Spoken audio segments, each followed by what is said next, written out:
تقدر في حاجات زي النور متعدي. النور متعدي. مثلا. يعني دي المشكله دي بقى لها 11 سنه لم تنتهي لحد النهارده.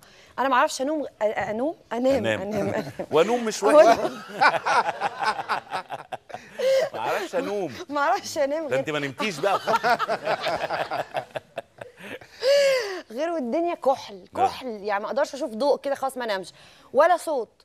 هو بقى يحب في نور وفي مثلا السهرايه بتاعت زمان دي. ايوه. طب انا الموضوع ده بيضايقني، فاقول له طب خلاص انا قاعده لغايه لما تنام عشان اطفي.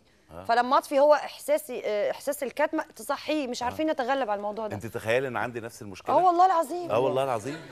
انا مره قمت من النوم مفزوع. انا في لمبه خفيفه برضو لازم يبقى الواحد بس حتى ما يصحى يبقى عارف هو فين. او هو اعمى ولا لا. لكن اصحى افتح يبقى كاني مغمض. يا نهار اسود. تقلق حتى على ايوه، نفسك. انت هتصحى الصبح هيبقى اوريدي النور بتاع الصبح يعني دخل من الحتت الباينه. بس انا تطورت على كده مجد والله. ايه بقى؟ قول لي عملت ايه؟